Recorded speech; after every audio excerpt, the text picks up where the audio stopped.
Assalamualaikum warahmatullahi wabarakatuh. Selamat datang kembali di channel kami Berbagi Cerita. Dahulu kala, ada seorang penjahat dari kalangan Bani Israel yang sangat kejam dan bengis. Ia telah membunuh 99 orang tanpa rasa belas kasihan. Ia tidak peduli dengan nasib orang-orang yang ia bunuh atau keluarga mereka. Ia hanya menuruti hawa nafsunya yang jahat. Ia adalah orang yang paling ditakuti dan dibenci di negerinya.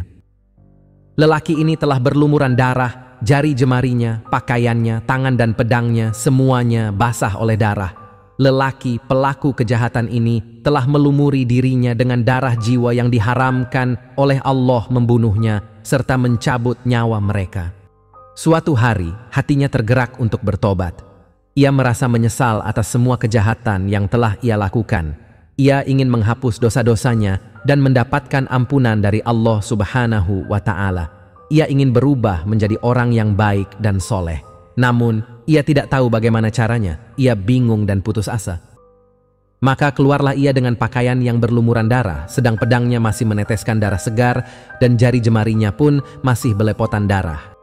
Ia berjalan bagaikan seorang yang mabuk, gelisah, ketakutan seraya bertanya-tanya kepada semua orang, apakah aku masih bisa diampuni?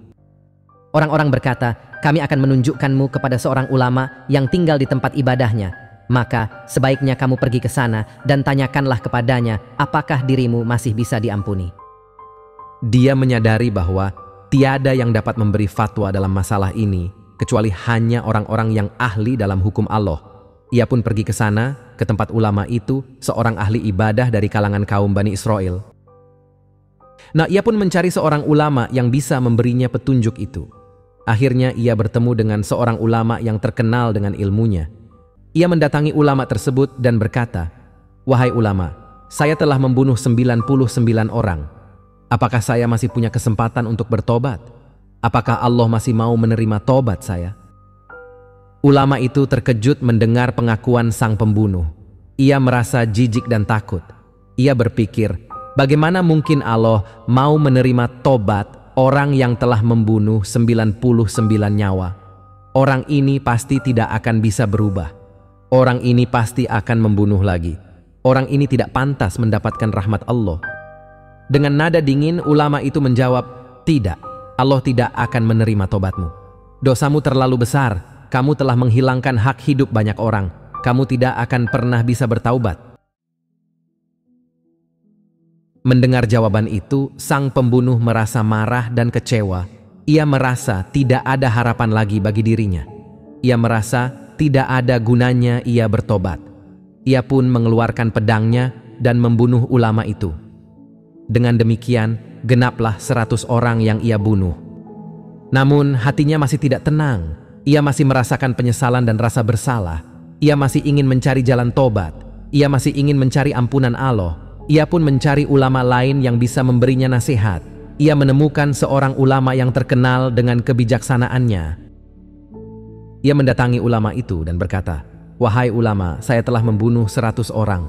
Apakah saya masih punya kesempatan untuk bertobat? Apakah Allah masih mau menerima tobat saya?" Ulama itu tidak terkejut mendengar pengakuan sang pembunuh. Ia tidak merasa jijik dan takut. Ia berpikir, Allah adalah Maha Pengampun dan Maha Penyayang. Allah tidak akan menutup pintu tobat bagi siapapun yang mau kembali kepadanya. Orang ini pasti bisa berubah. Orang ini pasti bisa bertaubat. Orang ini pantas mendapatkan rahmat Allah. Dengan nada lembut, ulama itu menjawab, "Ya tentu, Allah akan menerima tobatmu. Dosamu memang besar, tapi rahmat Allah lebih besar. Kamu masih punya kesempatan untuk bertaubat. Asalkan kamu benar-benar menyesali perbuatanmu dan berjanji tidak akan mengulanginya lagi. Tetapi ada syarat yang harus kamu penuhi. Kamu harus pindah ke desa sebelah. Di sana banyak orang-orang soleh yang bisa membimbingmu. Di desa asalmu banyak godaan dan pengaruh buruk yang bisa menjerumuskanmu kembali. Jika kamu tinggal di sana, kamu akan lebih mudah menjaga diri dan mendekatkan diri kepada Allah." Mendengar jawaban itu, sang pembunuh merasa senang dan bersemangat. Ia merasa ada harapan lagi bagi dirinya. Ia pun bersyukur kepada Allah dan berterima kasih kepada ulama itu.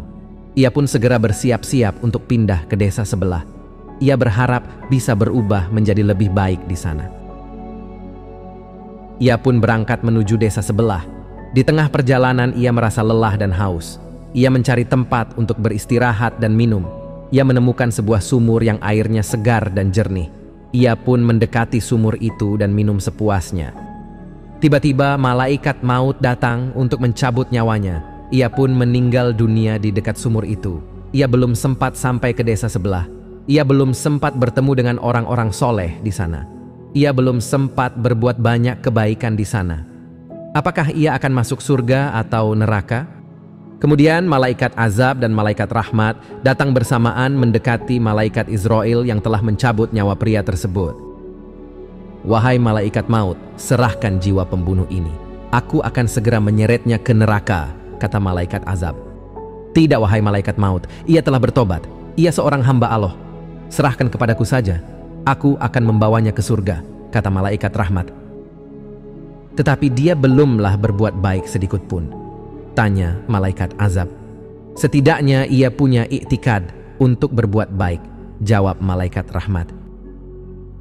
Karena kedua malaikat itu berdebat, lalu Allah Subhanahu wa Ta'ala mewahyukan kepada Israel untuk menjadi penengah, yakni untuk mengukur langkah yang telah dicapai si pembunuh. Jika lebih dekat dengan tempat maksiat yang telah ia tinggalkan, berarti hak malaikat azab. Kalau lebih dekat dengan desa tujuannya, maka menjadi hak malaikat rahmat. Allah Subhanahu wa Ta'ala mengetahui niat dan usaha sang pembunuh. Allah Subhanahu wa Ta'ala mengetahui bahwa ia benar-benar ingin bertaubat dan berubah. Allah Subhanahu wa Ta'ala mengetahui bahwa ia benar-benar menyesali perbuatannya dan berjanji tidak akan mengulanginya lagi. Allah Subhanahu wa Ta'ala mengetahui bahwa ia benar-benar mencintai Allah dan takut kepadanya. Allah Subhanahu wa Ta'ala pun memberi perintah kepada bumi untuk menggeser posisinya, sehingga jarak antara tempat ia meninggal dan desa tujuannya menjadi lebih dekat. Diukurlah jarak antar keduanya. Hasilnya, pria tersebut lebih dekat kepada desa tujuannya, sehingga malaikat rahmat yang berhak membawa jiwa sang pembunuh untuk membawanya ke surga. Subhanallah, inilah kisah taubat seorang pembunuh yang telah membunuh 100 orang. Kisah ini mengajarkan kita bahwa tidak ada dosa yang terlalu besar untuk diampuni oleh Allah Subhanahu wa Ta'ala. Selama kita masih hidup, kita masih punya kesempatan untuk bertaubat. Selama kita benar-benar menyesali perbuatan kita dan berjanji tidak akan mengulanginya lagi, Allah Subhanahu wa Ta'ala akan menerima tobat kita. Selama kita berusaha untuk berubah menjadi lebih baik dan mendekatkan diri kepada Allah Subhanahu wa Ta'ala, Allah Subhanahu wa Ta'ala akan memberi kita kemudahan dan rahmatnya. Allah Subhanahu wa Ta'ala akan memberi kita kemudahan dan pertolongannya. Demikianlah kisah taubat seorang pembunuh yang telah membunuh 100 orang. Semoga kisah ini bisa menjadi pelajaran dan inspirasi bagi kita semua. Semoga kita bisa menjadi orang-orang yang bertaubat dan berubah menjadi lebih baik. Semoga kita bisa menjadi orang-orang yang mendapatkan ampunan dan rahmat Allah Subhanahu wa Ta'ala. Amin ya Rabbal Alamin. Akhir kata, kami ucapkan terima kasih atas perhatian dan waktu yang Anda berikan untuk menonton video ini. Jika Anda menyukai video ini, silakan like, share, dan subscribe channel kami. Sampai jumpa di video selanjutnya. Wassalamualaikum warahmatullahi wabarakatuh.